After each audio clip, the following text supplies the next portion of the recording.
Hi everybody, welcome back to Life of Dad and to part 4 of my series on how to buy a house. In part 1, I broke the process down into 7 different steps. Part 2 talked about learning the market, and part 3 went over securing a mortgage. So if you missed those videos, I'll have links to them in the description below. But if you've watched those videos and are enjoying the series, please hit that subscribe button. It really does help the channel out, and it also lets me know what kind of content y'all like. So with that out of the way, let's get to today's topic, which is finding a good realtor. In this video, I'll cover how we found and picked our amazing realtor. We actually interviewed a few different candidates, and I'll talk about how we picked which real estate agents we wanted to interview, what questions we asked them during the interview, and how we ended up making the final decision. So stick around for that. First, before we go into the process of how to pick a good realtor, let me convince you that you actually need to go through all this trouble when picking a realtor. And I'm going to do that by giving you an example of what a bad experience looks like with a realtor. We had a really bad experience when we were looking for a house to rent. So what makes a bad realtor? First of all, poor communication. When we were moving, we had a list of what we were looking for in a rental house. This included things like the budget, no carpets, and a few other small nitpicks that we had. These were apparently completely ignored. When we got the first couple of batches of suggestions from the realtor of houses that he thought would fit, almost none of them fit the criteria we sent him. Slow communication can also be a problem. Depending on when and where you're looking to buy a house, speed can be the difference between getting the house you want and not getting it. This guy took tons of time to answer us. Second, incompetence/laziness. When we were looking for a place to rent, we scheduled a visit into town to look at some of the houses that we were interested in.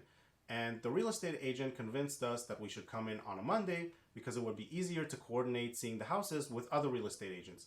Being novices in the field, that sounded reasonable to us.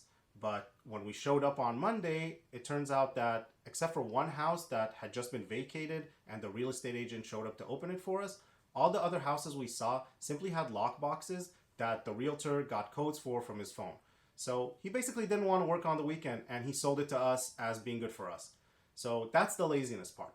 That could have actually been forgiven if not for the fact that actually most people do look at homes over the weekend.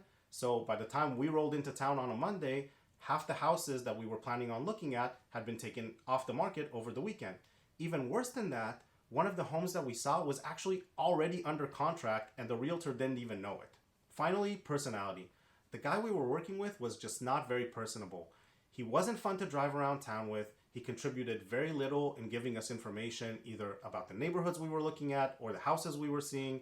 And to make it worse, when we finally did get under contract, he insisted on all these little details that he claimed were important and just got on the other agent's nerves and nearly blew the whole thing for us. When you're buying a house, you really don't want to be working with someone like that. Real estate is a very social game, and that could be the difference between you getting the house you want and not getting it. It could be up to your real estate agent who has good connections with other people and makes the process flow smoothly and can give you advice on what you should insist on or not insist on to make you a more desirable buyer for the seller. So, as you can imagine, with that bad experience on our mind, we took picking a realtor for buying a house very seriously. By the way, if you've had a nightmare of a real estate agent, share the story with us in the comments below. I'd be interested in hearing it. And anybody watching this video, you should take picking a realtor very seriously because it is an important decision that can have serious consequences for your home buying process. Alright, so let's finally talk about how to pick a good real estate agent. In part 1 of this series, I talked about going to open houses to learn the market. And when you're going to open houses, you're going to meet a lot of real estate agents.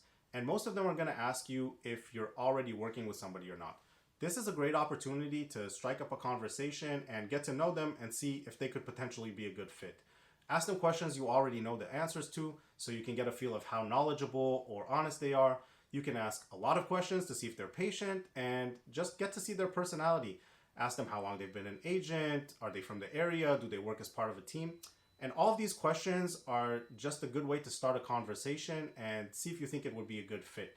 You might also consider telling them that you're not actually interested in buying right now and are just trying to learn the market. See if they lose interest immediately or if they're actually willing to give you service even though you're not going to buy right now. That's a sign of a good real estate agent. We ended up interviewing 3 different agents. One of them we actually met this way at an open house, and she took the time answering all of our questions. She was very honest, patient, and helpful, even when we made it clear that we weren't interested in purchasing the home that she was showing. The second agent was someone recommended to us through a member of our community. and she was a broker with tons of experience in the field. The third agent was actually the landlord's agent at the place that we ended up renting. She was very nice, had great communication, put up with all of our agents' nonsense, and she was super helpful when we had problems on move-in day. We reached out to all three of these agents and asked them to come for an interview with us. And although a couple of them were surprised, they all played ball and they actually said that they thought it was a smart move. So here's a list of the questions that we asked them. Number one, how long have you been a real estate agent? This is an important question because you really want somebody that has a lot of experience. You don't want a novice who's still kind of stumbling through and learning the ropes. You want somebody where the flow of the home buying process is kind of second nature to them. And if any problems come up, they've seen them already, they know how to deal with them, and they're not adding any stress to your process. Number two, why did you get into real estate? You might find some surprising answers to this question.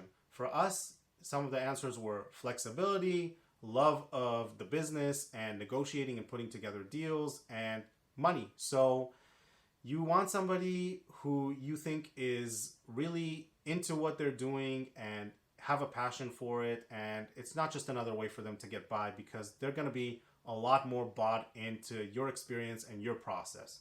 Number three, how many deals have you closed in the neighborhoods that we're looking at over the past year?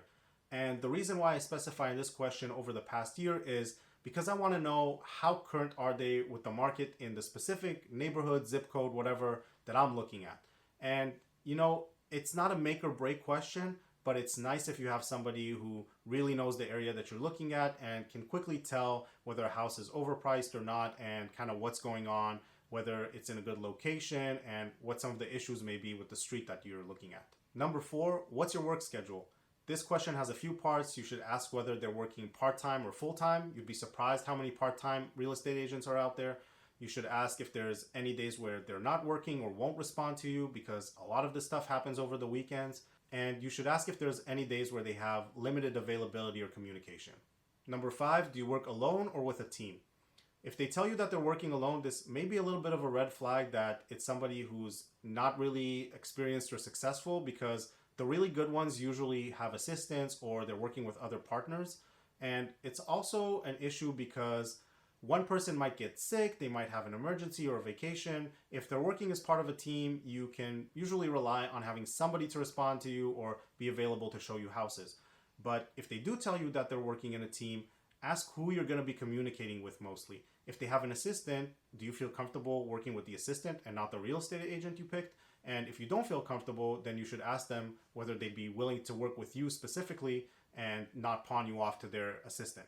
Number six, what percentage of your business is working with home buyers? And the reason I say this is some people may be working in the rental business and they just want to get their feet wet in the home buying process. And somebody may be exclusively working with sellers and not with buyers. So you want somebody who's familiar with it from the buyer's side. Number seven, how many homes did you close over the past year? This could be an important number because you kind of want it to be relatively high, but not extremely high. If it's extremely high, then you're just another deal to them. It's not a big deal whether you buy or not. You're not going to get as much attention. If it's very low, then it could be somebody who's kind of starving for bread already, and that may give them extra motivation, but their incentive structure may be a bit counter to yours if they're pushing you to get in on a deal, which may not be the best one for you.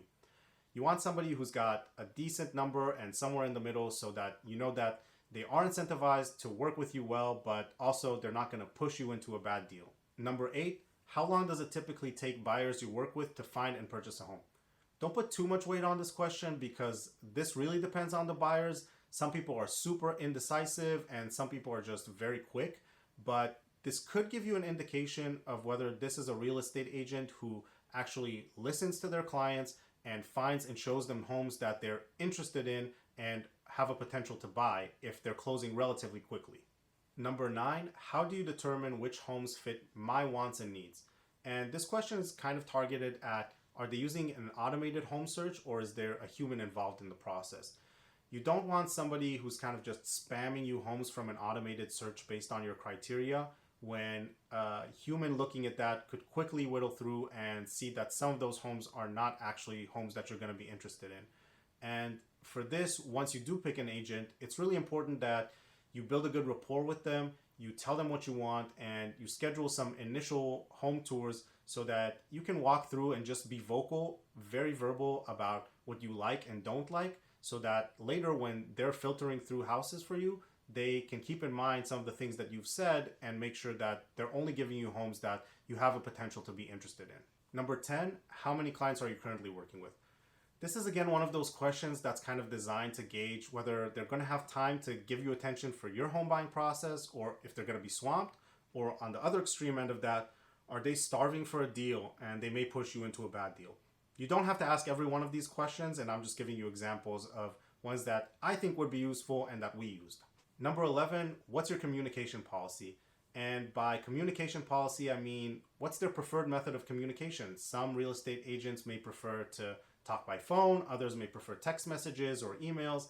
And it's really important to know how long it typically takes them to respond. Because I promise you, when you send an email to your real estate agent or a text message, you want that information yesterday, and you're going to be on pins and needles until you get a response back.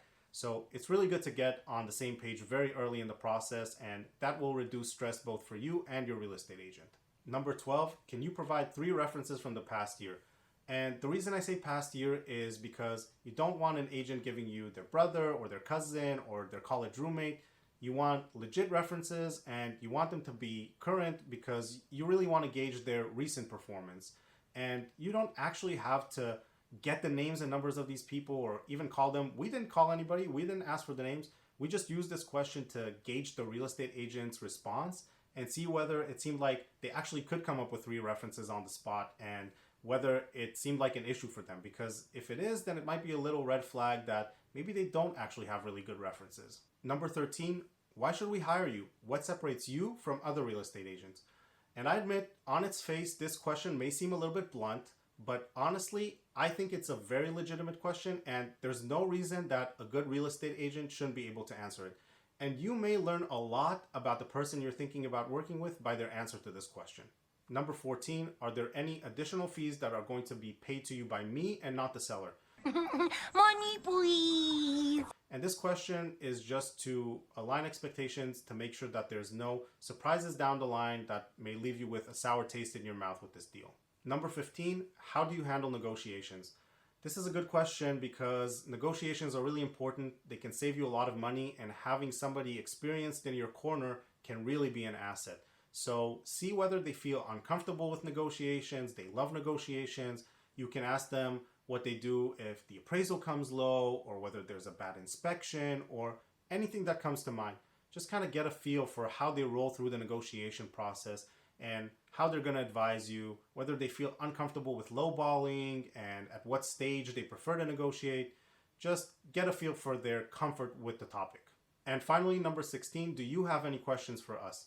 And who knows what questions they'll ask? I don't know. Usually they won't have any questions, but they may ask you what your budget is. They may ask you how quickly you want to get into the house, and their questions may start getting the ball rolling in your mind and get you thinking about some things about the process that you haven't really put any thought into.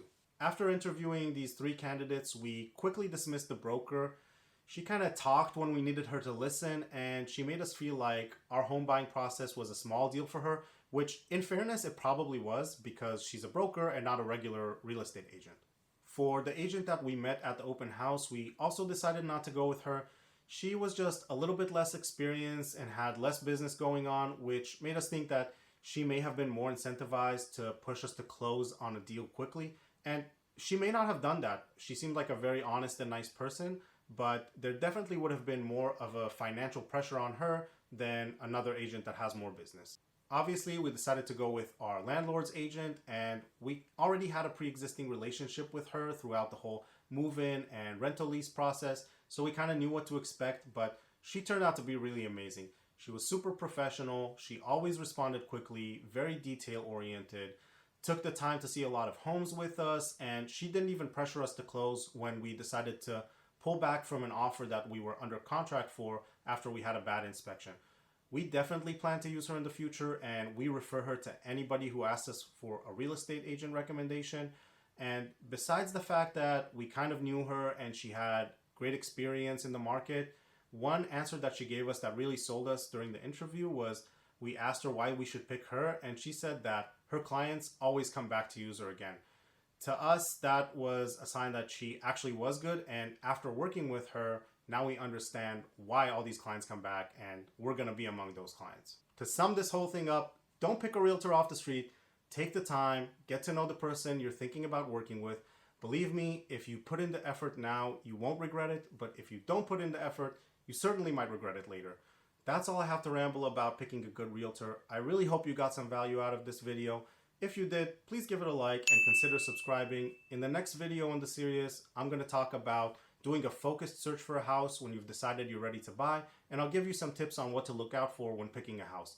Hope to see you then. Thank you all for watching. See you all next time.